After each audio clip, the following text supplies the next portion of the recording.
Bonjour, je m'appelle Nare, je suis astrologue, bienvenue. Aujourd'hui on parle ascendant et surtout la planète maître de l'ascendant et sa position en thème natal. Donc on sait que chaque personne dans son thème natal a une certaine répartition des maisons. Et donc la cuspide de première maison natale c'est l'ascendant. Et l'ascendant joue un rôle primordial dans l'analyse de thème natal et dans tout ce qui se passe dans la vie d'une personne. Donc c'est l'une des trois choses les plus importantes à prendre en considération quand on commence à analyser un thème natal. Donc c'est l'ascendant, donc on va dire d'abord soleil, lune et l'ascendant. Donc par exemple on a ouvert un thème natal pour vraiment comprendre les énergies de cette personne, disons comme ça. On regarde la position de soleil et ça on va parler dans une autre vidéo. Je vais expliquer aussi comment interpréter soleil en un signe concret et en une maison concrète, comment combiner ces deux choses. Et aujourd'hui, on va voir planète maître de l'ascendant, c'est-à-dire la planète qui dirige le signe dont se situe votre ascendant. Par exemple, si vous avez ascendant Gémeaux, maître de votre ascendant, c'est Mercure. Si vous avez ascendant Taureau, maître de l'ascendant pour vous, c'est Vénus. Si vous avez ascendant Lion, alors maître de l'ascendant pour vous, c'est Soleil, et ainsi de suite. Si vous avez des questions par rapport à ça, côté technique un peu, pour comprendre, vous pouvez bien sûr m'écrire dans les commentaires, j'essaie au maximum de répondre. Et donc cette planète maître de l'ascendant se situant dans telle ou telle maison rend les sujets et tout ce qui est lié à cette maison concrète de thème natal très très important, et dans le caractère et dans le physique même, parce que l'ascendant est directement lié à notre physique, et dans la vie en général d'une personne. On va voir, je vais laisser les codes temporels. Et maintenant attention, une petite chose avant de commencer, vous pouvez regarder non seulement par rapport à votre thème natal, c'est-à-dire dans votre thème natal en quelle maison se situe maître de votre ascendant, mais aussi pour tous ceux qui connaissent les progressions secondaires, cette technique de prévision. Vous pouvez ouvrir votre thème progressé et regarder si votre maître de l'ascendant a progressé et peut-être cette planète a changé de maison et maintenant elle se situe en une autre maison. Il y a cette probabilité, peut-être pas, peut-être oui. Donc vous regardez dans votre thème natal, et si c'est le cas, je vous conseille aussi de regarder voilà, par rapport à votre maître de l'ascendant en maison progressée. Voilà, maître de l'ascendant en première maison natale. On peut dire que c'est la position la plus forte pour maître de l'ascendant, parce que déjà tout ce qui se situe en première maison de thème natal, c'est primordial, c'est notre personnalité, c'est nous-mêmes, c'est le secteur le plus important de l'horoscope et de notre thème natal.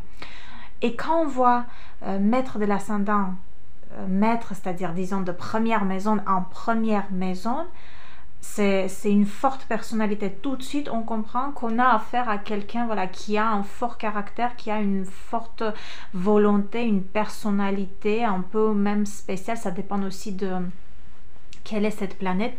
Cette personne peut aussi être physiquement très très forte. Parce que symboliquement, première maison de l'horoscope, c'est le secteur de Bélier, qui est symboliquement dirigé par le Bélier. Ça aussi, c'est bien de combiner le symbolisme avec ce qui se passe dans notre thème natal. Chaque maison, on sait, voilà, se trouve dans la première maison, c'est la maison de Bélier, ça se trouve dans la deuxième maison, c'est la maison de Taureau, troisième, c'est la maison de Gémeaux, parce que les énergies de ce signe qui gouverne symboliquement telle ou telle maison vont être présentes dans le caractère, dans la vie de cette personne. Et quand on parle de première maison, maître en première maison, donc c'est les énergies de Bélier. Donc c'est quelqu'un qui est fort dans sa tête, fort physiquement. Je dis pas que c'est quelqu'un qui est musclé, non, ça peut être par exemple une femme, voilà, elle vit sa vie tout simplement. On dirait pas que voilà, physiquement spécialement il y a quelque chose, mais il y a cette force physique quand même qui peut se montrer dans une situation extrême qui peut se montrer lors d'une maladie, le corps va bien résister. Voilà, d'une manière ou d'une autre, cette force physique va se montrer. Et pourquoi pas, ça peut aussi être au niveau de sport. Des fois, ça se manifeste directement. C'est une personne qui est fortement intéressée par des activités sportives, qui peut même avoir une carrière, être sportive de haut niveau. Voilà, côté physique développé en tout cas, pour mettre d'ascendant en première maison natale. C'est quelqu'un aussi, je l'ai déjà dit, qui a aussi une force mentale. C'est quelqu'un, encore une fois, qui résiste. C'est quelqu'un qui peut résister dans différents types de situations et contre différentes choses s'il y a cette nécessité. Fort probablement, cette personne va aimer mener les gens, mener un groupe, va aimer commander, avoir un rôle important dans un milieu, dans un groupe concret.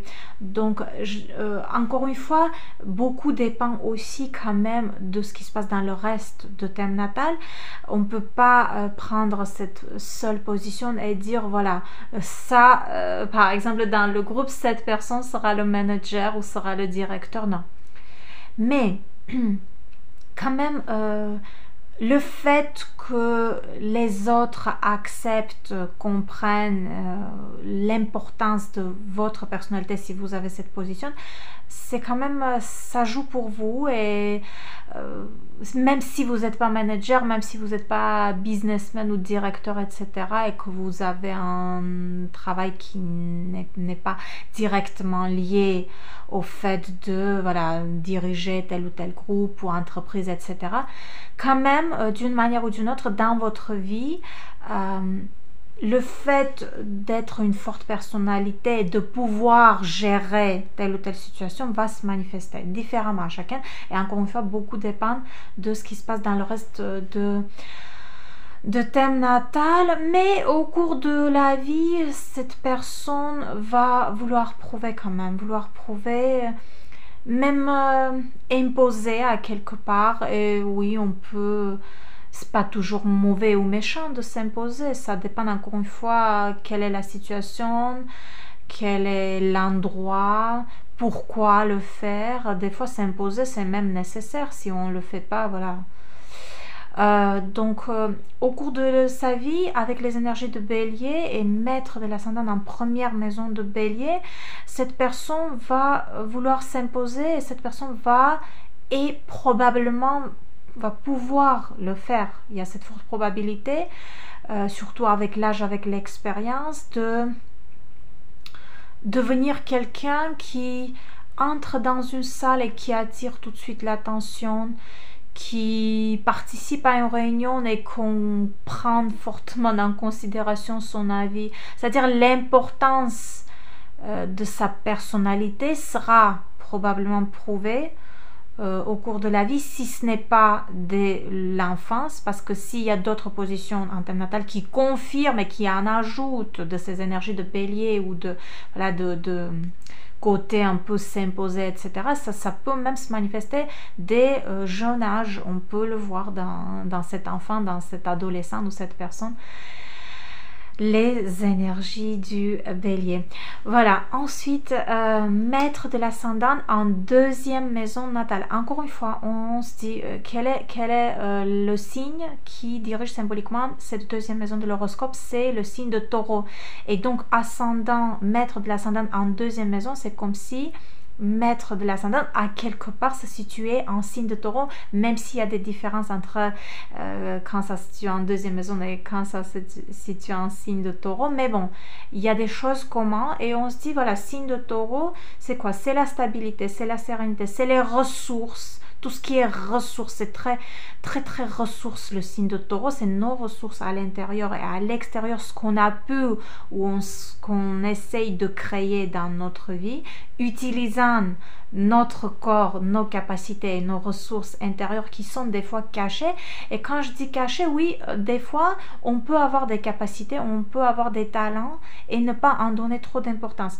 Et donc, ce qui va se passer dans la vie de cette personne, c'est qu'avec un maître de l'ascendant en deuxième maison natale, si ce n'est pas tout de suite, s'il y a des blocages parce que d'autres positions planétaires ou d'autres aspects peuvent bloquer la position de maître de l'ascendant en deuxième maison, où cette planète même peut avoir des aspects difficiles, voilà, ou de se trouver dans un signe qui lui convient pas trop, parce qu'on sait quand même chaque planète son signe préféré ou voilà son signe de difficulté.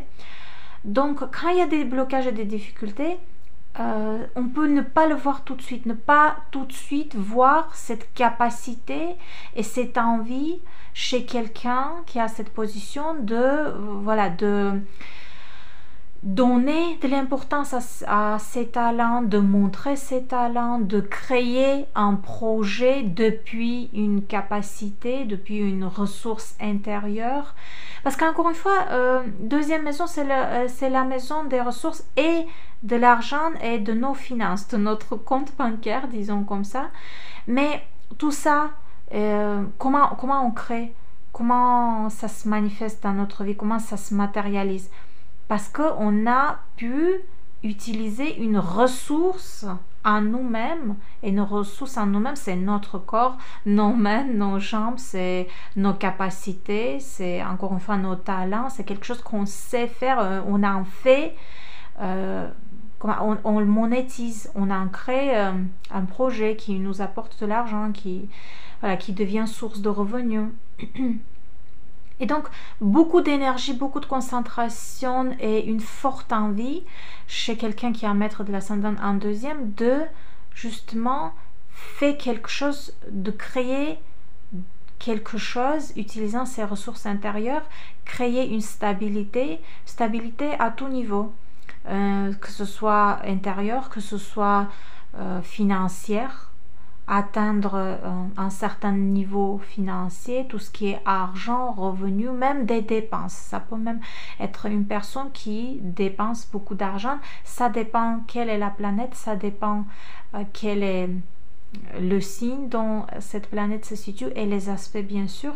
Donc ça peut être très bien quelqu'un qui aime dépenser. En tout cas, au cours de sa vie, toute question liée à stabilité, confort, argent, ressources, on peut dire c'est primordial, on peut dire c'est pas. Alors je dis pas, maintenant vous pouvez aussi avoir par exemple Jupiter ou Neptune très très fort dans votre thème natal. Et s'il vous plaît, il ne faut pas m'écrire dans les commentaires, oui, j'ai la position de maître de l'ascendant en deuxième, mais ce n'est pas que l'argent qui compte dans la vie, moi je suis quelqu'un de spirituel. Oui, vous pouvez très très bien être quelqu'un de spirituel et ne pas vraiment donner toute l'importance aux questions d'argent, de finances, etc. Mais comme je l'ai noté, on parle de tout type de stabilité. On ne parle pas de stabilité que côté argent ou finances, on parle de stabilité intérieure, de stabilité, comment on se sent par rapport à tout ce qui se passe dans notre vie, comment on se sent quand on se trouve dans une situation un peu dérangeante, qui nous stresse. Donc, et le fait, oui, que vous pouvez être spirituel et donc justement à l'aide de spiritualité et à l'aide de, voilà, chacun son truc, atteindre une sérénité intérieure. Et ça va se manifester comme ça pour vous, parce qu'il y a d'autres positions dans votre thème natal qui mettent l'accent sur côté un peu voilà, philosophique, un peu spirituel, un peu hors et au-delà tout ce qui est matériel, parce que oui, il y a beaucoup de personnes, et j'en connais, et c'est très bien de ne pas vraiment fortement être intéressé en argent, en source de revenus, aux finances, etc. Mais plutôt, voilà, donner de l'importance à d'autres choses dans la vie, même si on vit sur planète Terre et on ne peut pas non plus nier complètement tout ce qui est lié à l'argent, parce que c'est l'argent qui nous crée un certain confort. Donc, confort et sérénité. Maintenant, comment vous allez le créer? Est-ce que vous allez le créer via l'argent, via vos comptes bancaires, ou est-ce que vous allez le créer via des relations ou via l'étude ou via votre chemin spirituel ou votre chemin de découverte de plein de choses dans la vie? Ça, c'est autre chose. Mais vous en avez envie. Vous avez envie de sentir une stabilité intérieure et extérieure dans la vie. Et oui, pour certains, ce sera via l'argent, via ressources, via compte bancaire. Beaucoup de personnes ayant cette position vont tout faire dans la vie, ou alors, en tout cas, vont beaucoup y penser. Et même peut-être tout faire, s'il y a d'autres positions qui en parlent, pour avoir une certaine stabilité financière, ou même peut-être devenir aisé, riche. Là, on déplace notre regard et on commence à chercher d'autres choses. On regarde par exemple aussi maître de deuxième maison natale.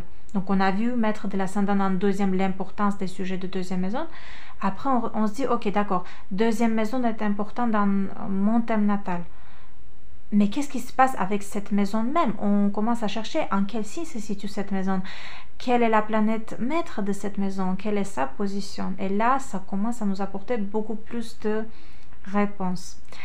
Voilà. Ensuite, maître de l'ascendant en troisième maison natale. Et donc, troisième maison, symboliquement, maison de Gémeaux et Mercure. Et donc, tout ce qui est lié au contact, communication, notre voix, notre façon de nous exprimer, comment on s'exprime, pourquoi, qu'est-ce qu'on raconte aux gens, pourquoi on raconte, à qui on raconte, avec qui on communique, est-ce qu'on est capable de nous entourer avec des personnes avec qui on peut se sentir nous-mêmes, avec qui on peut librement communiquer et transmettre les sujets qui nous intéressent, qui sont importants pour vous. Voilà vraiment ce qui est important pour cette personne qui est un maître de l'ascendant en troisième maison natale. Et voilà, qu'est-ce qu'on peut dire? Tout ce qui est aussi déplacement, voyage. Là, on a affaire à l'axe 3-9. Et donc, tout ce qui est déplacement, voyage, ça peut être quelqu'un qui, s'il n'y a pas de blocage envers cette planète, si cette planète n'est pas fortement, comment dire, un aspect difficile envers telle ou telle planète, surtout envers Pluton, envers Saturne, etc. Et même il faut voir quand même, il faut voir aussi tout le reste de thème natal, mais s'il n'y a pas de blocage via tel ou tel aspect ou signe, alors on peut se dire que oui, c'est quelqu'un avec maître de l'ascendant en troisième qui aime se déplacer, qui aime voyager, qui aime rencontrer, faire connaissance, voir du monde, communiquer, transmettre, recevoir, apporter quelque chose d'important aux gens via parole, via écrit même, via chanson, pourquoi pas, parce que c'est la voix, c'est notre voix aussi. Oui, la voix elle est aussi à deuxième maison natale, Taureau, Vénus, mais troisième maison aussi notre voix, comment dire, plutôt ce qu'on communique aux autres. Mais comment on va communiquer? Ça peut être via, encore une fois, chanson, via écrit, article, livre, peut-être même via des mouvements. C'est aussi lié quand même au sport, troisième maison natale. Et donc, parole, c'est quelqu'un avec qui on ne va pas s'ennuyer. On va toujours apprendre quelque chose avec une personne et quelque chose de très intéressant, et ça peut même vraiment nous apporter, nous changer notre vision des choses quand on communique avec quelqu'un qui a maître de l'ascendant en troisième maison natale. Aussi tout ce qui est lié à l'entourage proche, à cette personne. Donc ce qui est intéressant, c'est que la position de maître de l'ascendant en telle ou telle maison ne veut pas dire que les sujets de cette maison sont parfaites, sont fortes, comment dire, développées, il n'y a pas de problème. Non, il peut y avoir des gros problèmes avec cette même maison natale. Mais ce que je veux dire, c'est le fait que le maître de l'ascendant se situe en troisième maison. Les sujets au total de cette troisième maison vont être primordiales et les énergies de Gémeaux, les énergies de Mercure, côté aussi tout ce qui est intellectuel, vont être fortement présents pendant toute la vie. toute la vie, au cours de la vie de cette personne, différemment. Ça va changer, ça va se développer, ça va se débloquer s'il y a des blocages, s'il y a des aspects difficiles, s'il y a d'autres positions difficiles qui bloquent tout ce qui est côté communication, tout ce qui est côté aussi, pourquoi pas, déplacement, voyage. Apprendre, trouver une nouvelle information. Quel type d'information vous intéresse? Ça dépend de planète. Maître, quelle est cette planète? En quel signe se situe votre ascendant? Où se situe votre Mercure aussi? Qu'est-ce qui se passe avec maître de troisième maison? C'est intéressant parce que je conseille quand même, quand vous voyez maître de l'ascendant dans une maison concrète, d'aller voir aussi maître de cette maison concrète. C'est-à-dire, là maintenant on parle de maître en troisième. Où se situe maître de troisième maison? En quel signe? En quel aspect? Là, ça va apporter plus de détails au sujet de communication. Donc, troisième maison, c'est aussi notre entourage proche. Donc, forte probabilité comme quoi vos frères et sœurs, cousins et cousines, par exemple, jouent un rôle au côté relationnel. Qu'est-ce qui s'est passé? Peut-être au niveau des relations, peut-être dans la vie de vos frères et sœurs, mais où vous êtes impliqués fortement, vous participez. Donc, il y a quelque chose de spécial côté entourage avec maître de l'ascendant en troisième, où vous sentez peut-être responsable, ou peut-être en enfance, à un moment donné, vous avez pris des responsabilités vis-à-vis vos frères et sœurs. Voilà. Différemment, ça peut se manifester, mais en tout cas, l'importance des sujets de troisième, c'est quelqu'un qui est fortement intellectuellement développé. Pourquoi? Parce que justement, quelqu'un qui apprend beaucoup. Je ne dis pas qu'à l'école tout se passe bien et qu'à l'école vous êtes brillant, non. Même si ça peut être le cas aussi pour certains. Mais vous apprenez, ça peut être vous-même, ça peut être via réseaux sociaux, via Internet, via des formations, des cours, tout simplement des études. Mais envie d'apprendre, envie de se nourrir par une information, par différents types d'informations.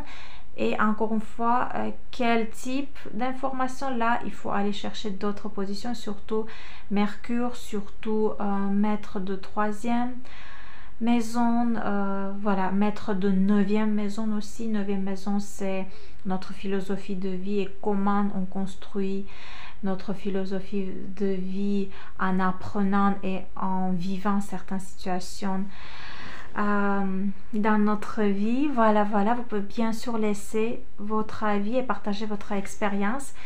Ensuite, maître de l'ascendant en quatrième maison natale. Très profond même, on peut dire, cette position, parce que quatrième maison, donc c'est le fond du ciel. La cuspide de quatrième maison, fond du ciel, donc c'est nos racines, c'est notre maison, c'est là d'où on vient. C'est là d'où on vient et c'est tellement important pour chaque personne, pas que pour quelqu'un qui est un maître de l'ascendant en quatrième maison, mais pour tout le monde, on est d'accord, c'est tellement important. L'enfance définit beaucoup dans notre vie. Ça peut, voilà, ça nous construit notre personnalité, ça définit à quelque part nos choix, ce qu'on a vécu pendant qu'on était enfant va fortement influencer notre vie. Donc d'où on vient, fond du ciel, maître de l'ascendant en quatrième maison. Alors c'est un peu spécial et ça peut apporter l'importance des sujets de quatrième maison, de tout ce qui est famille, racines, parents, maison, même immobilier, on en parlera plus tard, mais voilà. Et même côté sécurité, parce que c'est symboliquement dirigé par Cancer, et Cancer c'est le signe de Lune, et Lune c'est notre monde émotionnel, et notre monde émotionnel aussi notre sécurité intérieure. Comment on se sent? Est-ce qu'on se sent, ou peut-être pas, en sécurité, mais intérieurement? Parce que ça va vraiment, je le vois même sur moi-même parce que j'ai ma lune en 4e maison qui n'est pas maître de mon ascendant, mais quand même l'une des 3 choses les plus importantes en termes natal, lune, soleil, ascendant. Donc j'ai ma lune en 4e maison et je vois l'importance des sujets de famille, des racines, des maisons, comment ça joue et comment ça influence tous les choix dans ma vie. Et ce sera pareil pour quelqu'un qui a maître de l'ascendant en 4e maison. Est-ce qu'il s'est passé aussi peut-être quelque chose? Pas toujours. Là, on ne peut pas dire que voilà, il s'est passé quelque chose de grave, etc. Ça peut être le cas. Là, il faut aller chercher ce qui se passe avec, voilà, dans quel signe se situe cette planète, quels sont les aspects envers cette planète maître de l'ascendant, en quel signe se situe le fond du ciel et maître de 4e maison, sa position, ses aspects. Donc, vous voyez, il y a d'autres positions quand même qui vont fortement influencer cette sécurité intérieure, le monde émotionnel et tout ce qui est famille, maison, racine. Mais déjà, ces sujets sont primordiaux et déjà, oui, peut-être il s'est passé aussi quelque chose. Parce que quand même, ça montre l'importance des sujets. Peut-être avec la mère de cette personne, parce que 4e c'est plutôt la mère, milieu du ciel, 10e maison c'est plutôt le père, même si ça peut être inversé et même si en 4e maison on peut aussi trouver le père, ça dépend de plusieurs choses. En 10e maison on peut trouver la mère, si par exemple votre mère a joué beaucoup plus un rôle important dans votre vie, pourquoi pas milieu du ciel, ça peut représenter votre mère, donc c'est le parent le plus important. Mais bon, 4e maison c'est cette envie qu'on prenne soin de nous, et oui, c'est plutôt censé d'être la mère, même si le père aussi peut prendre très bien et même mieux des fois soin de l'enfant que la mère. Il y a des situations aussi pareilles, mais bon, c'est on peut dire l'énergie maternelle de qui vous avez reçu ou peut-être pas reçu cette énergie, ce sentiment d'être pris, ce sentiment comme quoi on prend soin de vous, et ça vient avec cette énergie maternelle, cette énergie de lune. Quelle était cette personne? Qui était cette personne? Est-ce qu'elle était ou pas présente dans votre vie? Qu'est-ce qui s'est passé peut-être dans la vie de votre mère ou votre père? Il y a eu des situations importantes et que vous en étiez témoin en étant enfant, mais il y a cette forte influence en tout ce qui s'est passé en enfance et ce qui va définir les choix en avenir, bien sûr, fortement influencé dans la vie de cette personne. Assez souvent quand même, j'ai observé une histoire liée à la mère de cette personne. Donc vous pouvez bien sûr partager si ce n'est pas un secret, si vous avez envie de partager. Mais bon, aussi lieu d'habitation. Est-ce que cette personne se sent bien là où il ou elle habite? Peut-être c'est quelqu'un qui va changer complètement le lieu d'habitation, d'aller vivre dans un autre pays, d'aller vivre dans une autre... c'est pas le cas pour tout le monde, mais ça donne aussi la probabilité, pourquoi pas, de trouver l'endroit dans ce monde où vous vous sentez bien, où vous vous sentez en sécurité. 4e maison, maison de Cancer, qui est dirigée par Lune. Donc, question d'immobilier aussi. S'il y a d'autres positions qui le confirment, ça peut être quelqu'un qui possède voilà, plusieurs biens en immobilier. Encore une fois, pas pour tout le monde, il faut voir d'autres confirmations. Voilà, partagez bien sûr votre avis. Ensuite, maître de l'ascendant en 5e maison natale, c'est intéressant et on peut dire même joyeuse un peu cette position de maître de l'ascendant en 5e. Ça ne veut pas dire que cette personne est forcément joyeuse, pas de problème, tout est parfait, que du plaisir, pas du tout. Mais 5e maison, c'est symboliquement la maison de Lion et de Soleil, et tout ce qui est lié au Soleil, c'est notre voilà, énergie vitale, c'est notre essence. Soleil, 5e maison, c'est la maison du plaisir, c'est la maison d'amour. Est-ce que vous avez pu recevoir le plaisir, l'amour par exemple en étant enfant ou plus tard, ça c'est une question, ça il faut aller chercher ailleurs. Mais le fait d'en avoir envie, le fait d'avoir envie de peut-être même briller à quelque part, peut-être même attirer l'attention, montrer de quoi vous êtes capable, montrer vos talents, montrer vos capacités, montrer votre côté artistique. Et oui, quelqu'un qui a un maître de l'ascendant en 5e maison, c'est une personne fort artistique même. Et maintenant, est-ce que c'est développé? Est-ce que vous en avez donné de l'importance pour développer? Est-ce que vous l'utilisez dans votre carrière, dans votre vie en général? Ça, c'est une grande question. Ça dépend quelle est cette planète, en quel signe elle se situe, cette planète. Parce que oui, 5e maison, mais en quel signe? Quelle est la planète? Quel aspect elle a, cette planète? Et qu'est-ce qui se passe au total avec cette 5e maison de Lion, de Soleil dans votre thème natal? Donc il faut vraiment, vous voyez, c'est assez complexe, il faut tout combiner, il faut tout voir le reste, mais maître de l'ascendant en 5e, donc oui, il y a cette forte probabilité de donner beaucoup d'importance aux relations, l'amour dans la vie. Il peut avoir des histoires un peu spéciales, des histoires liées à l'amour, aux relations. Vous voyez que ce n'est pas comme chez tout le monde, c'est différent, ou vous-même vous donnez beaucoup plus d'importance à ce côté amour, relation dans votre vie. Tout ce qui est aussi création. Et quand je dis création, c'est intéressant parce que d'un côté ça peut être créer un projet, créer un business, même utilisant vos talents et vos capacités.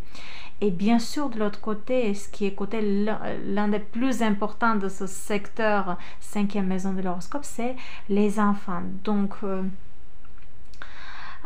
tout ce qui est lié aux enfants, tout ce qui est avoir un enfant, tout ce qui est même être un enfant, tout d'abord, être un enfant parce que c'est votre enfant intérieur, et comment il a grandi cet enfant, comment cet enfant...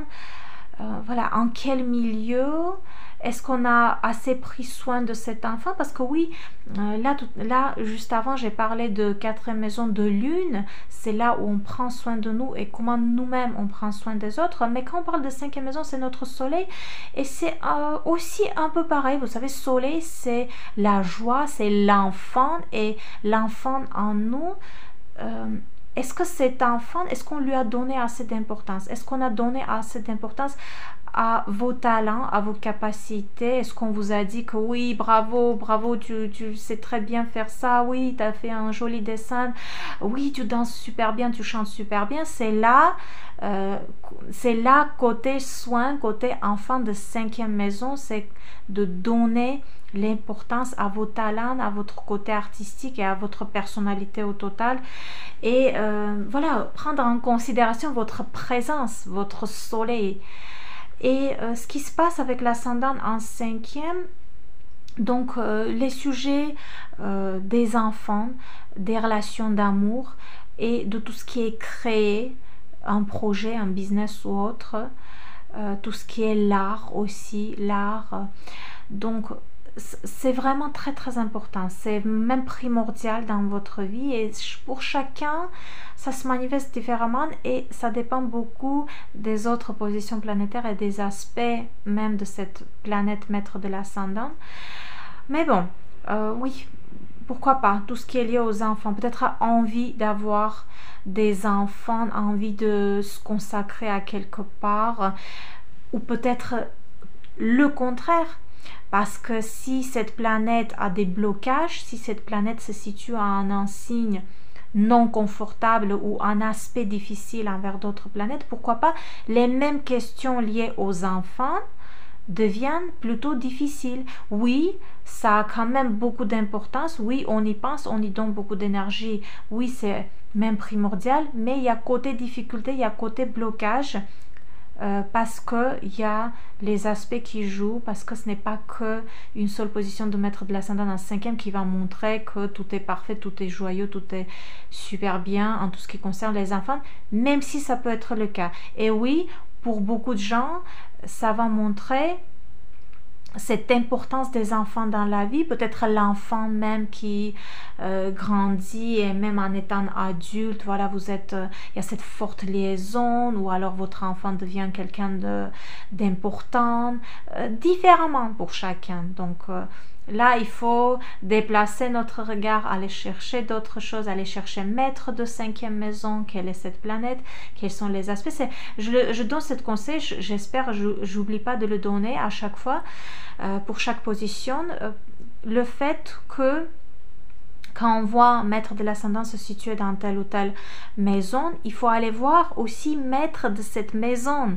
Qu'est-ce qu'elle raconte, cette planète? Là, ça va apporter encore plus de détails, parce que ça aussi, c'est quelque chose qui représente les énergies de cette même maison, et donc ça apporte plus de détails, ça nous approche au maximum à ce qui peut se manifester dans la vie de cette personne.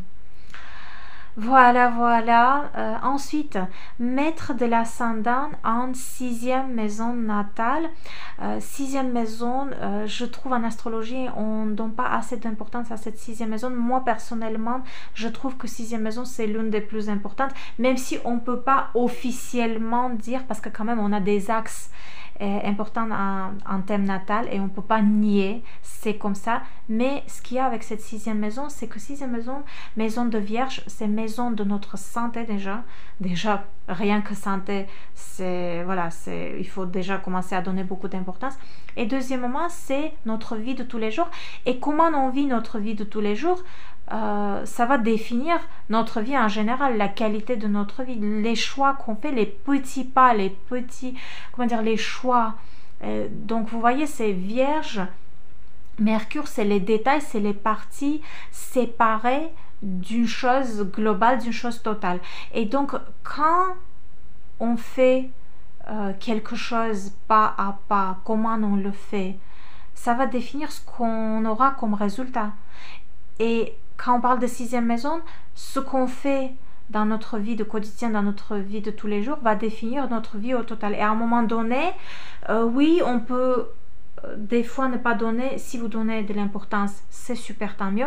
Il y a cette forte probabilité que vous en donnez l'importance, parce que déjà là on parle de maître de l'ascendant en 6e maison, déjà les sujets de 6e maison deviennent primordiaux.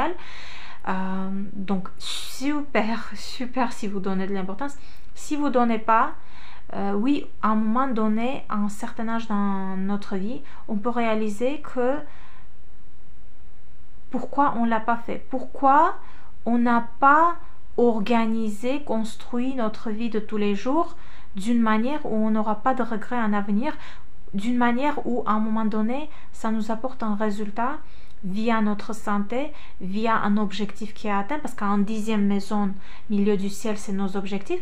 Mais qu'est-ce qu'on fait pour atteindre les objectifs? C'est 6e maison, pas à pas, détail, et voilà, chaque jour séparément, et la journée, chaque heure, chaque minute, ce qui va au final apporter ce qu'on a maintenant. Ce que j'ai maintenant, c'est ce que j'ai fait chaque jour quotidiennement jusqu'à là. Et c'est pour ça qu'il faut donner beaucoup d'importance. Et donc, maître de l'ascendant en 6e, c'est quelqu'un... maintenant, attention, il faut voir, parce que ça ne veut pas dire que tout est parfait, tout est génial avec les sujets de cette 6e maison, pas du tout. Mais il y a cette importance, et on va donner l'importance avec cette position, à tout ce qui est côté santé, à tout ce qui est habitude. Si cette planète se situe en une position difficile, avec des aspects, avec des blocages difficiles, alors oui, peut-être ça ne viendra pas tout de suite. Peut-être le fait de bien s'organiser, de se discipliner, d'avoir des bonnes habitudes ne viendra peut-être pas tout de suite. Donc là, il faut voir plusieurs choses. Et encore, les aspects difficiles ne montrent pas l'incapacité de le faire. Parce que oui, des fois, c'est justement les aspects difficiles qui nous motivent, qui apportent ce côté combat, se battre pour ce qu'on veut. Et donc, ça dépend de plusieurs choses. Il faut aller chercher ailleurs dans le thème natal pour comprendre ce que c'est exactement, mais l'importance de tout ce qui est la vie de tous les jours, nos habitudes, sport, régime, alimentation, santé, voilà. Donc, peut-être quelqu'un qui s'occupe de sa santé, peut-être volontairement, ou alors il y a cette nécessité. Santé de quelqu'un aussi, parce que Vierge, sixième maison, c'est aussi quand on prend soin de quelqu'un. Pas nous, que de nous-mêmes, mais aussi ça peut être quelqu'un d'autre. Donc, est-ce que vous avez, si vous avez cette position, est-ce qu'il y a quelqu'un dans votre vie, dans votre entourage proche, dans votre famille, de qui vous prenez soin ou vous avez pris soin à l'époque et que c'était important pour vous, vous pourriez pas ne pas le faire. Voilà, des questions comme ça peuvent être, des situations pareilles peuvent être présente au cours de la vie, mais aussi tout ce qui est lié au travail. Donc l'importance de travail dans la vie de cette personne, l'importance d'être utile via son travail, d'apporter une utilité, d'être utile aux gens, à la société via votre travail. C'est ça aussi qui joue avec cette position de l'ascendant en sixième. Donc toutes questions liées au travail sont toujours importantes. Et encore une fois, quand je dis travail, là aussi, il faut aller chercher, parce que si, encore une fois, il y a plein de blocages, plein d'aspects difficiles, peut-être c'est quelqu'un qui a tout laissé tomber. Peut-être c'est quelqu'un, voilà, une forte déception, et cette personne s'est dit, voilà, c'est fini, c'est bon. Maintenant, je me détends, et puis c'est tout. Je m'en fous, je me détends. Ça aussi, ça peut le faire. Parce que sixième maison, ce n'est pas que quand on travaille, quand tout est parfait, tout est bien, quand les détails, etc. Mais c'est aussi quand on peut nier tout ça. C'est-à-dire, ça tourne quand même dans notre tête, ça tourne, ça tourne, ça tourne, mais on se trouve dans une espèce de combat, et c'est un faux combat, et on peut même, côté situation un peu extrémité, de l'autre extrémité, c'est quand on devient complètement, voilà, fainéant, on a envie de rien, on a envie de rien faire. Mais ça aussi, ça reste quand même le sujet de sixième maison, c'est-à-dire le fait que quelqu'un, à force d'être déçu, fait ça, ça aussi, ça influence fortement ce qu'il ou elle aura d'ici quelques années. Donc différemment, cette sixième maison va apporter les énergies de Vierge dans la vie de quelqu'un qui a maître de l'ascendant en sixième maison. J'espère que j'ai pas oublié de noter question de santé. Ça peut être quelqu'un qui donne énormément du temps dans sa vie aux questions de santé, peut-être parce qu'il y a un problème. Ce n'est pas pour tout le monde à 100%, mais ça peut se jouer d'une telle manière aussi. Voilà, vous pouvez bien sûr me laisser votre avis et partager votre expérience si vous avez envie. Maître de l'ascendant en septième maison natale. Waouh, c'est super intéressant parce que c'est la maison opposée à notre ascendant descendant, donc ça fait l'opposé et ça apporte une certaine difficulté. Oui, c'est pas la position la plus facile, mais c'est pas non plus une mauvaise position. Je vais tout vous raconter. Donc maître de l'ascendant en septième maison, c'est quelqu'un qui peut à un moment donné dans la vie comprendre que en fait oui, tout n'est pas venu facilement. Là vous allez dire, mais qui a tout facilement? Beaucoup de monde n'ont pas les choses facilement, mais c'est un peu spécial pour cette personne avec maître de l'ascendant en septième, justement le fait que ce soit opposé à l'ascendant, opposé à votre personnalité, à ce premier point le plus important de votre thème natal, ça apporte quand même la difficulté de cette énergie de l'opposition. Et oui, il peut y avoir certains choix que vous regrettez par exemple par la suite, ou certaines relations. Au sujet des relations, toute relation, il faut bien choisir en fait les partenaires avec cette position, parce que les partenaires vont arriver dans votre vie et peuvent tout changer et peuvent jouer un rôle super important, que ce soit de côté négatif ou de côté positif. Donc attention avec maître de l'ascendant en septième, choisissez bien votre partenaire, parce que c'est quelqu'un qui peut vous monter vers le plus haut et vous rendre la personne la plus heureuse, mais c'est quelqu'un aussi qui peut tout bloquer. Et oui, j'ai souvent observé, alors ce n'est pas le cas pour tout le monde à 100%, il faut aller chercher ce qui se passe ailleurs dans le thème natal, il faut aussi voir le descendant, maître de descendant, etc.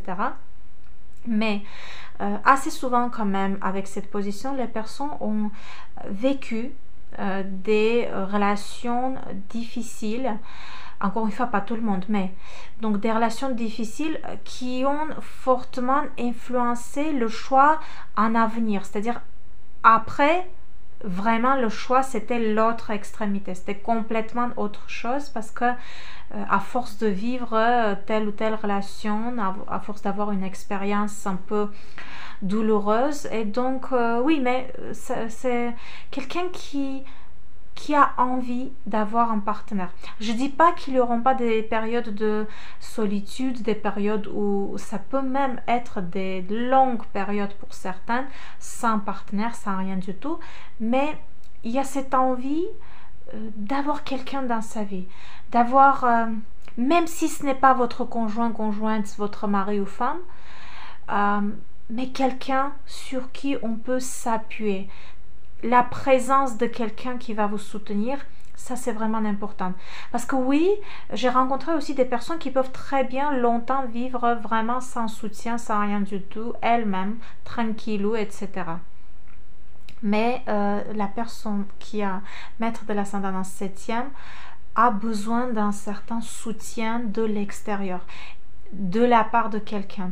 Maintenant, voilà, ça peut être votre guide spirituel, votre mentor, mon Dieu, j'espère que je prononce bien ce nom, disons guide spirituel, quelqu'un, peut-être votre ami proche même. Donc le soutien extérieur est vraiment important, et ça ne veut pas forcément dire que vous êtes quelqu'un de faible. Vous pouvez être une forte personne avec votre personnalité, avec une forte volonté et tout, mais envie quand même, et c'est normal, et ça veut dire que ça doit être comme ça, parce que il faut accepter les énergies de notre thème natal. Si on est né avec telle ou telle position et aspect dans notre thème natal, c'est que c'est justement ces énergies qui doivent être manifestées dans notre vie, et on doit vivre ces énergies. Et mettre de l'ascendant en 7e maison, ça apporte, oui, cette importance de soutien extérieur et l'importance des partenaires, l'importance des relations, mais ça veut pas, comment dire, ça affaiblit pas votre propre personnalité, pas du tout. C'est juste un chemin de vie qui doit être vécu. Et oui, peut-être aussi parce que vous allez rencontrer, ou vous avez peut-être déjà rencontré cette personne ou ces personnes qui sont âmes sœurs, ou qui ont joué un rôle super important, et que justement il fallait vivre ces rencontres. C'était destiné, voilà. On peut expliquer ça très très longtemps, on peut en parler longtemps, mais le fait et l'importance des relations, des partenaires ou de soutien extérieur est fortement présente avec maître de l'ascendant en 7e maison. Si vous rencontrez une personne qui a cette position, ou vous-même si vous avez cette position, je suis sûre que vous avez de quoi raconter concernant votre vie personnelle, concernant vos rencontres, vos relations. Il peut même y avoir des relations karmiques, parce que tout ce qui est karmique dans notre thème natal n'est pas défini que par les nœuds karmiques, leur position, etc. Mais il y a plusieurs autres points et indications, et même positions planétaires, qui montrent telle ou telle chose fortement karmique, par exemple, présente dans notre vie. C'est intéressant parce que j'aimerais quand même le noter, l'importance du rôle des grands-parents. Aussi, assez souvent, j'ai observé quelqu'un qui a un maître de l'ascendant en 7e a eu des relations spéciales, un peu, peut-être trop proches. Ça peut être dans le négatif, ça peut être dans le positif, mais les grands-parents ou l'un des grands-parents a joué un rôle assez important dans la vie de cette personne. S'il vous plaît, si c'est le cas, partagez comme ça, voilà. Vos partages sont importants, comme ça, et pour moi et tout le monde qui regarde les vidéos sont là pour lire, pour voir à quel point l'astrologie peut montrer les événements et les énergies dans notre vie. Voilà, voilà. Ensuite, maître de l'ascendant en 8e maison natale. Waouh! Tout ce qui est 8e maison, on sait, c'est la maison de Scorpion, de Pluton et traditionnellement aussi Scorpion qui est dirigé par Mars. Donc, disons Pluto, c'est les énergies de Scorpion. Et les sujets aussi, les sujets de 8e maison seront toujours là pendant toute la vie via différentes relations et situations et même côté caractère dans la vie de cette personne. Et il y a quelque chose de mystérieux, vous voyez, il y a un peu tout contact entre première et 8e maison, que ce soit les maîtres symboliques, que ce soit les vrais maîtres de thème natal. Je vais vous apporter des exemples. Par exemple, maître de 8e en première, maître de l'ascendant en 8e dont on parle maintenant. Ça peut être Pluton en première, ça peut être, comment dire, Mars, Pluton en 8e. Ça peut être les aspects entre les planètes maîtres de première et 8e maison. Donc, tout type de contact entre première et 8e maison apporte un côté un peu mystérieux, surtout ce qui touche la première maison, côté mystérieux un peu dans l'image de cette personne, même dans l'apparence, même dans le regard et dans cette énergie que cette personne dégage. C'est quelqu'un qui va entrer dans une salle et que on va fortement tout de suite sentir quelque chose de scorpionique dans cette personne, même si il ou elle dit rien, même si il ou elle vous regarde pas, vous parle pas, rien du tout, et ça se sent, c'est très fort parce que c'est quelque chose qui n'est pas vraiment naturel. Ce n'est pas vraiment naturel, les contacts entre première et 8e maison. Et quand je dis naturel, j'espère que je m'exprime bien. J'essaie de transmettre ce que je veux dire.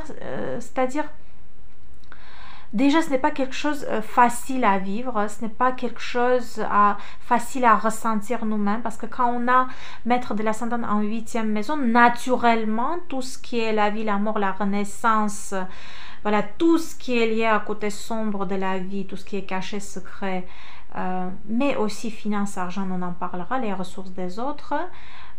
On sent en nous, on sent dès l'enfance, un enfant qui est un maître de l'ascendant en 8e ou vice-versa, ou comme j'ai dit, d'autres types de contacts entre ces deux maisons, va fortement sentir, et ce n'est pas la chose la plus confortable à sentir, jusqu'au jour où on s'habitue à ça et jusqu'au jour où on accepte surtout les énergies parce que comme je l'ai noté quand je racontais maître de l'ascendant en 7e, quand on est né avec un thème natal, avec telle ou telle position natale, c'est parce que on doit vivre, on doit voir se manifester toutes ces énergies, on doit les accepter et c'est notre chemin de vie, c'est notre chemin dans cette incarnation.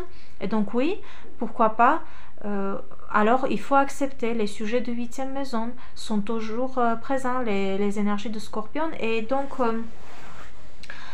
c'est quelqu'un qui peut de premier regard, ça dépend d'autres positions, mais quelqu'un qui peut de premier regard avoir côté un peu réservé, côté un peu caché, secret.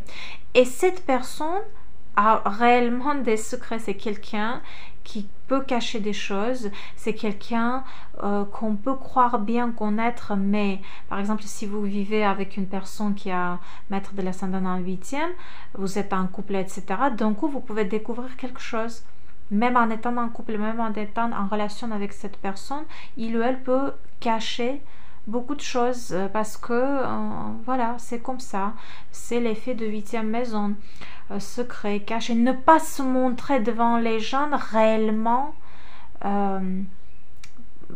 Il y a ce côté un peu réservé, il y a ce côté un peu protéger soi-même, envie de se protéger du monde extérieur parce que le monde extérieur va pas forcément m'accepter, va pas forcément accepter mes énergies scorpioniques. Voilà le sentiment qu'on peut avoir aussi avec cette position, et c'est vrai, et ça peut être comme très charismatique aussi, mais ça peut aussi un peu faire peur aux gens.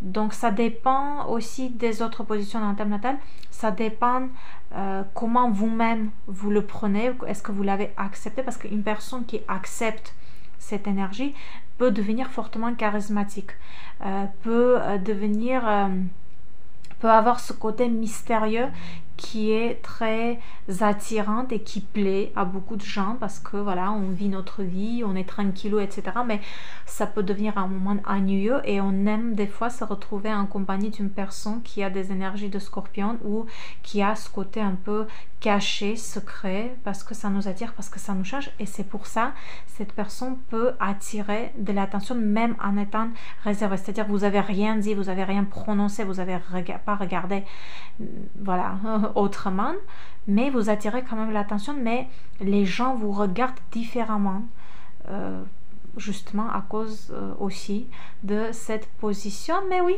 les sujets de 8e maison, voilà, tout ce qui est aussi ressources des autres, être impliqué dans les finances, ressources des autres personnes, que ce soit dans la vie personnelle, que ce soit professionnellement, peut-être votre métier fait que vous utilisez ou vous travaillez ou vous gérez les ressources et l'argent des autres personnes. Donc tout ce qui est héritage, tout ce qui est bien commun avec les partenaires, tout ce qui est banque, crédit aussi, donc toute question liée aux banques passe aussi par 8e secteur de l'horoscope. La vie intime, il peut y avoir, parce qu'à chaque fois c'est développé, est-ce que le côté négatif est plus fortement développé ou c'est le côté positif? Ça, il faut aller chercher ailleurs dans le thème natal. Mais on parle de l'importance des sujets de 8e maison, et l'un des sujets c'est la vie intime, les rapports sexuels, tout ce qui se passe dans votre vie intime. Et là aussi, est-ce qu'il y a des liaisons cachées? Est-ce qu'il y a des choses cachées? Est-ce qu'il y a des problèmes ou peut-être des envies et des préférences cachées? Il peut y avoir, il y a cette forte probabilité. Qu'est-ce qu'on peut ajouter? Beaucoup de transformations dans la vie. La personnalité se transforme.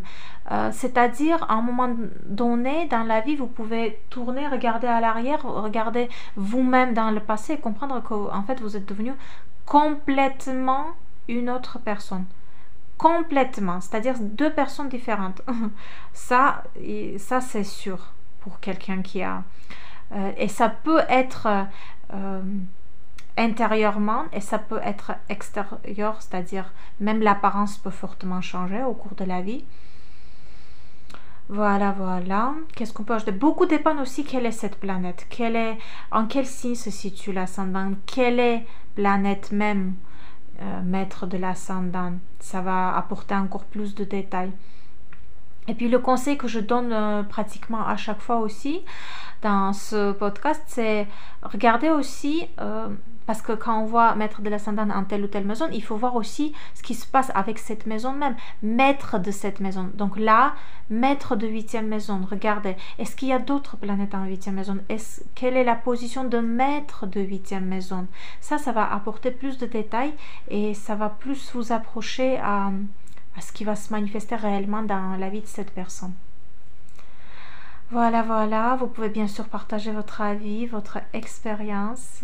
Maître de l'ascendant en 9e maison, maison de Sagittaire symboliquement, c'est le signe de Sagittaire qui gouverne 9e maison de l'horoscope et bien sûr Jupiter. Et donc quand on parle maître de l'ascendant en 9e, ça ressemble un peu, ce que je vais dire côté physique, ressemble un peu à première maison, pas le reste, mais ce qu'il y a c'est qu'il y a forte probabilité d'être physiquement fort, d'être même un peu athlétique, disons comme ça, pas pour tout le monde à 100%, mais il y aura certainement une force physique. Maintenant, est-ce que vous êtes intéressé en sport? Est-ce que vous faites des activités sportives ou peut-être même être dans le sport de haut niveau?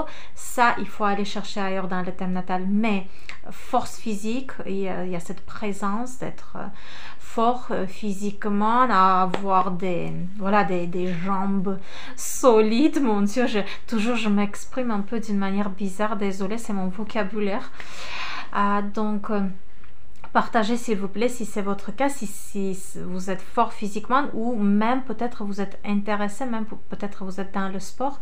Mais aussi Sagittaire, c'est quand on a notre philosophie de vie parce qu'on a découvert quelque chose dans la vie qu'on ne nous a pas forcément appris à l'enfance. C'est-à-dire il y a cette envie, forte envie de découvrir, de recevoir des réponses, d'aller voir ailleurs, de chercher, de s'élargir, élargir l'horizon, tout ce qu'on connaît.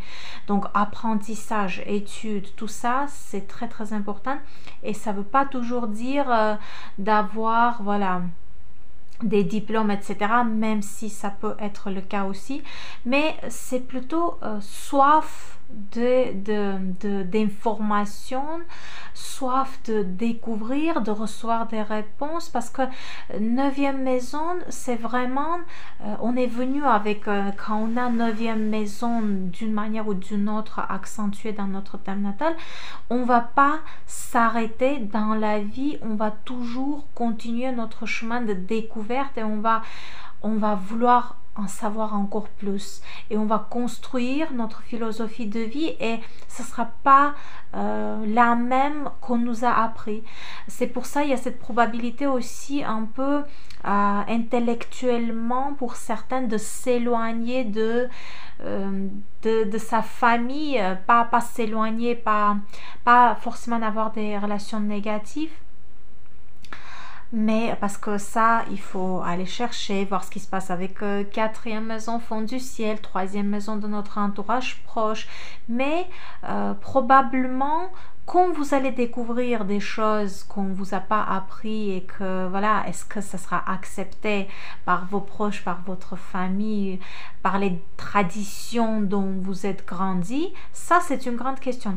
Et c'est pour ça, oui, on peut voir quelqu'un un petit peu s'éloigner quand même de son entourage aussi, voyager, voilà, même aller vivre ailleurs, pour toujours ou pour périodiquement, aller voir d'autres pays, d'autres villes. Parce que 9e maison, c'est la maison de l'étranger.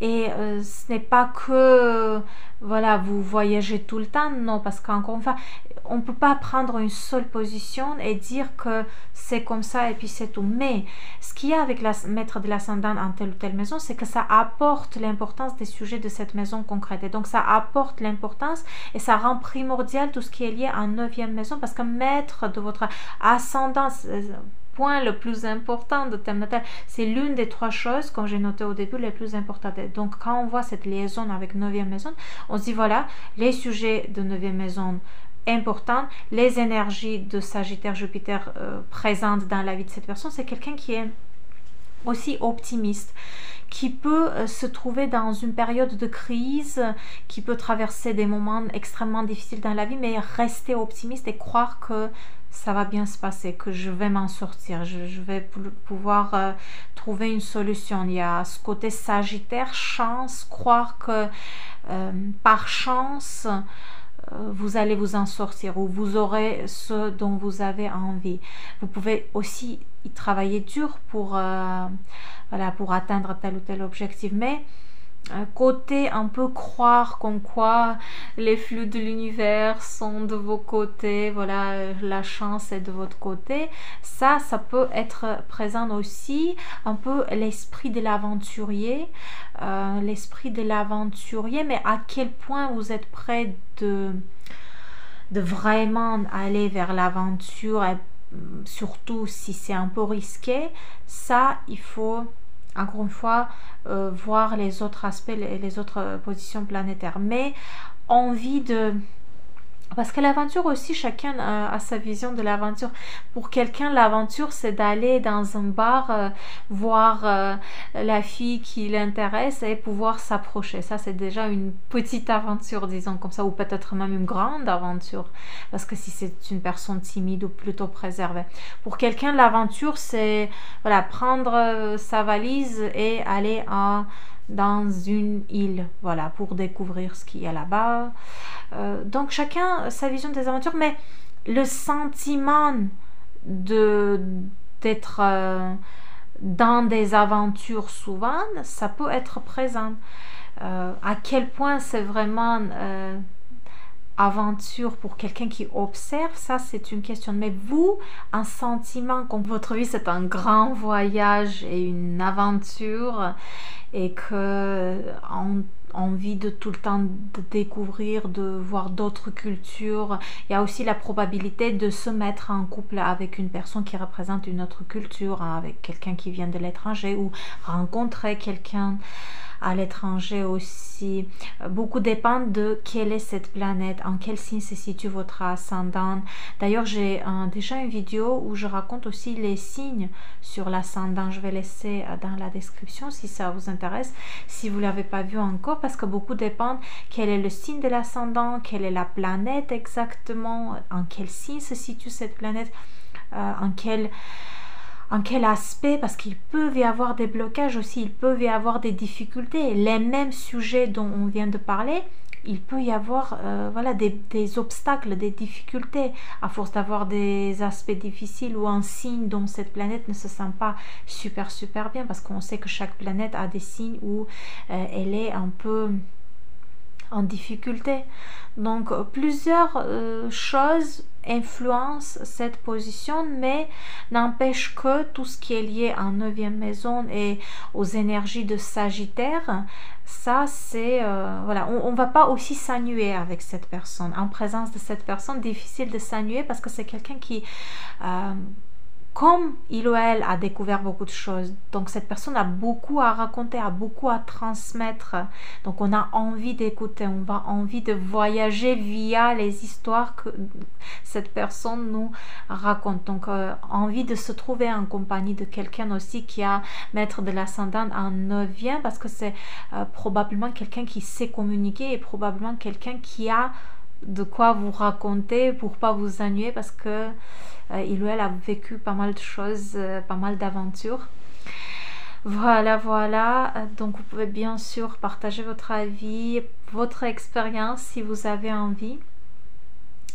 Ensuite, maître de l'ascendant en 10e maison, milieu du ciel, donc c'est le point le plus haut, et cette 10e maison de Capricorne, tellement important parce que c'est le secteur de notre destination, c'est notre destination, c'est notre carrière et notre travail, c'est nos objectifs, c'est le secteur, j'ai dernièrement trouvé un nouveau mot qui correspond à 10e maison natale, c'est notre patrimoine aussi, c'est le secteur de notre patrimoine, c'est le secteur où on peut créer quelque chose qui va aussi rester même après nous, même quand on n'est pas sur cette planète, donc on laisse quelque chose derrière nous, on laisse même peut-être quelque chose qui dure plus longtemps que nous, c'est notre statut social, notre image sociale, notre réputation. Et donc quand on voit maître de l'ascendant en 10e maison, on comprend tout de suite à quel point question de voilà, tout ce qui est atteindre des objectifs, peut-être travailler dur,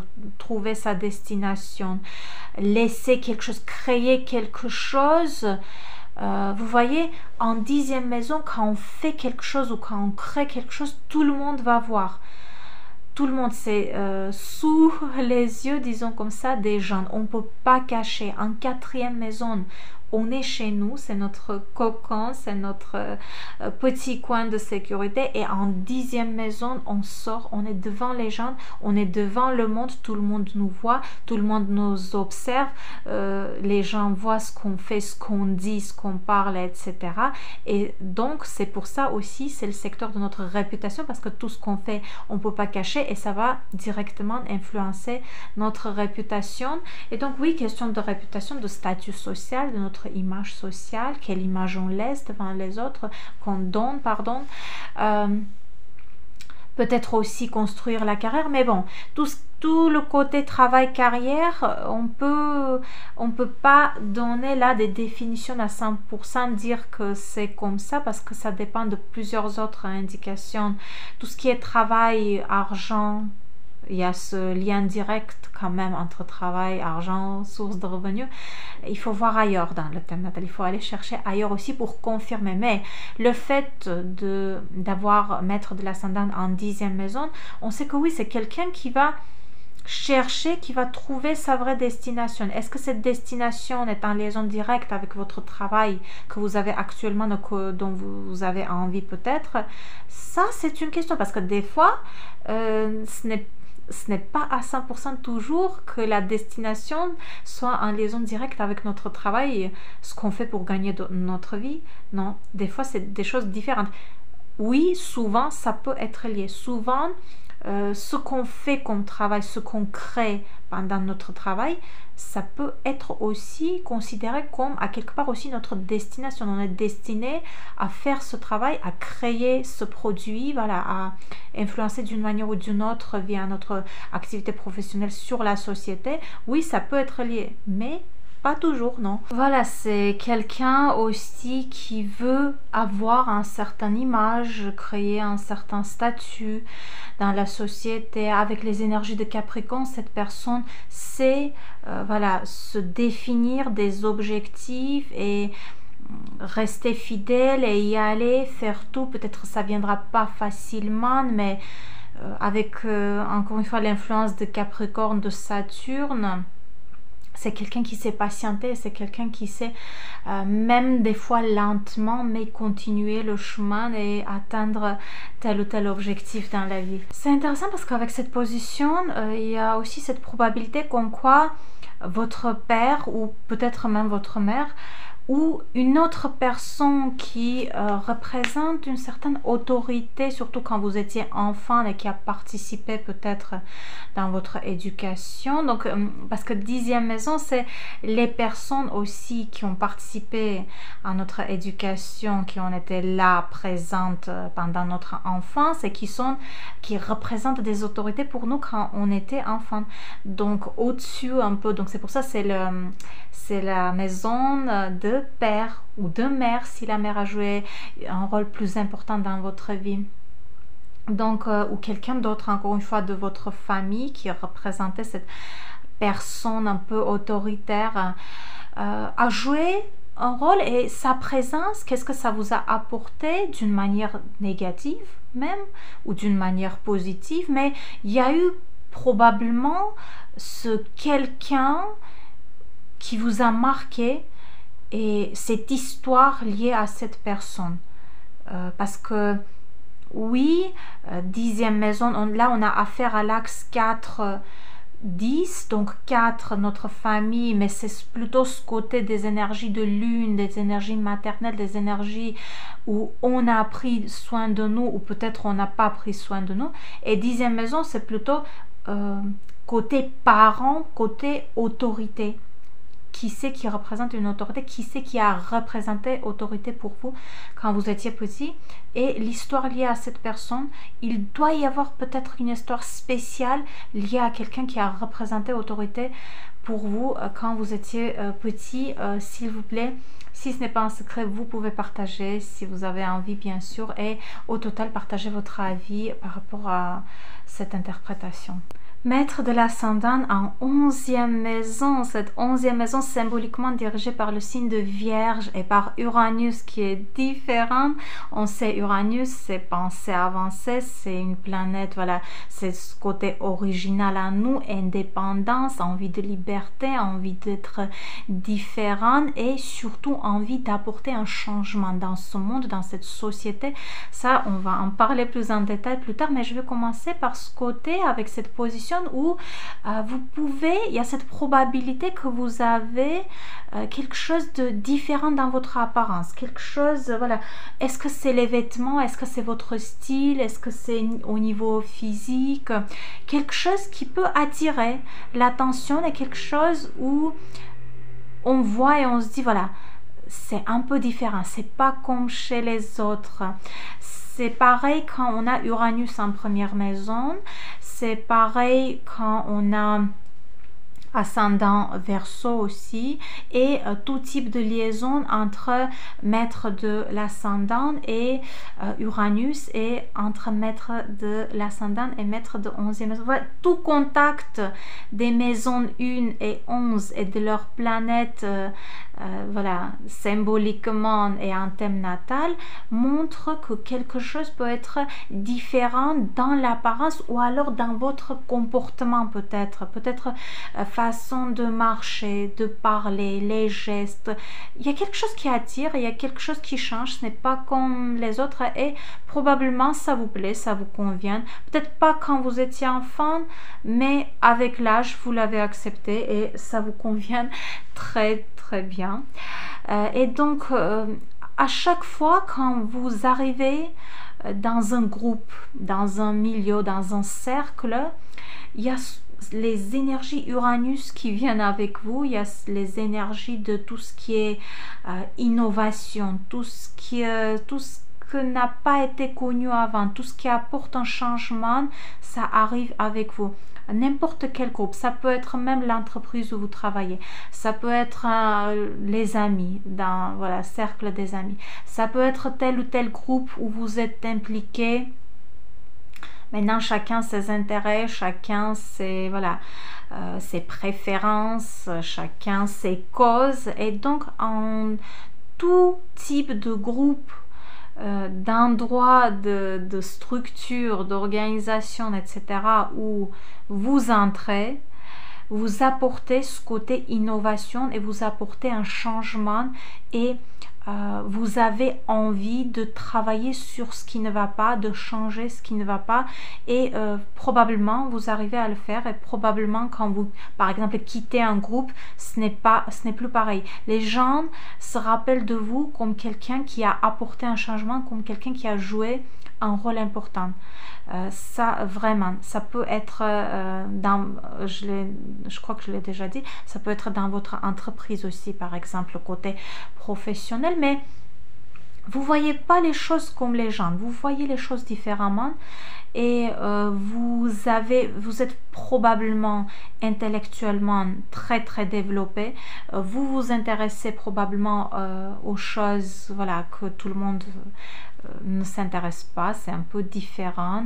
Envie d'être utile à la société, envie d'avoir un impact d'une manière ou d'une autre. Vous voyez, en 6e maison, par exemple, de Vierge, on a aussi envie d'être utile, mais quand on parle d'utilité de 11e maison, c'est ce côté, encore une fois, c'est tout ce qui est nouveau, tout ce qui est changement, c'est en apportant un changement qu'on voit être utile avec les énergies de Uranus, et même vous pouvez travailler dans le domaine de technologie, pas tout le monde, pas à 100% tout le monde, mais il y a cette probabilité d'être intéressé ou de travailler dans le domaine de technologie, de Internet, de tout ce qui se fait via Internet, via les réseaux sociaux. Vous pouvez même devenir populaire via les réseaux sociaux, avoir un public sur les réseaux sociaux.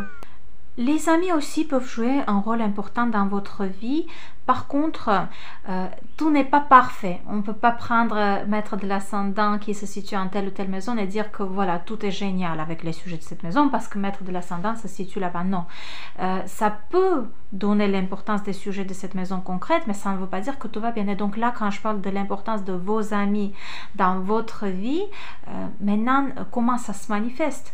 Est-ce que ça se manifeste côté négatif plutôt ou côté positif? Est-ce que vous avez un ami ou des amis qui vous ont énormément aidé dans des moments difficiles dans votre vie, qui ont été là? Est-ce que vous avez un ami, encore une fois, ou des amis sans qui vous imaginez pas votre vie même? Ou alors le contraire, il y a eu une histoire liée à votre ami qui vous a marqué. Quelle est cette histoire? Voilà, ça peut même être un côté difficile relationnel, ça peut être quelque chose qui s'est passé dans la vie de votre ami. Tout ça, on peut voir les détails déjà quand on regarde le signe où se situe le maître de l'ascendant, les aspects.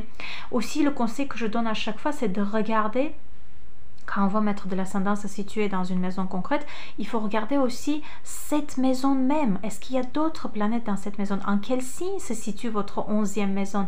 Quel est maître de votre 11e maison et sa position et ses aspects? Vous voyez, il faut tout combiner pour au maximum avoir des détails et s'approcher à ce qui peut réellement manifester dans votre vie avec cette position. Mais bon, partagez quand même, partagez votre expérience. J'ai oublié de dire que 11e maison, alors c'est la maison des enfants des autres. On a l'axe 5-11 et donc qui peut être voilà, interprété différemment quand on fait des prévisions astrologiques, quand on fait analyse natale. Par exemple, ça peut aussi être interprété comme vos enfants. Ça peut être par exemple votre 2e enfant. Mais quand on parle de maître de l'ascendant en 11e maison, je peux aussi dire que d'une manière ou d'une autre, l'enfant de quelqu'un ou les enfants de quelqu'un dans votre entourage peuvent aussi fortement influencer une relation ou un projet dans votre vie. Aussi à prendre en considération. Voilà, partagez bien sûr votre avis, votre expérience. Maître de l'ascendant en 12e, dernière maison de l'horoscope, c'est très très sensible cette position et probablement vous êtes quelqu'un qui est, voilà, qui sent les gens, qui sent les choses, les situations, tout ce qui se passe autour de vous. Vous êtes même, on peut dire, un psychologue inné. Vous voyez tout ce qui est caché des autres, vous pouvez voir. Et quand je dis aussi caché, parce qu'en 12e secteur, on a, voilà, c'est la profondeur, c'est symboliquement dirigé par le signe de Poisson, par Neptune, et donc c'est notre intuition, c'est notre imagination, c'est notre voix intérieure, et voilà, l'intuition est fortement développée avec cette position déjà, l'imagination aussi, mais surtout l'intuition, la voix. Vous pouvez dans différents types de situations, vous écoutez votre voix intérieure, vous sentez, vous pouvez même des fois, pas toujours à 100%, mais ça arrive même de prédire quelque chose, parce que vous sentez fortement comment ça se passe maintenant, comment ça peut se passer après. Il y a cette probabilité aussi que vous avez une forte empathie et peut-être à un moment donné dans la vie, vous avez été déçu de ce monde. Peut-être vous ne l'êtes pas maintenant, mais il y a eu probablement des moments de déception, parce qu'avec cette sensibilité, avec l'empathie et avec envie d'aider aussi, envie de comprendre, envie d'entrer dans la situation de l'autre, d'accepter, etc.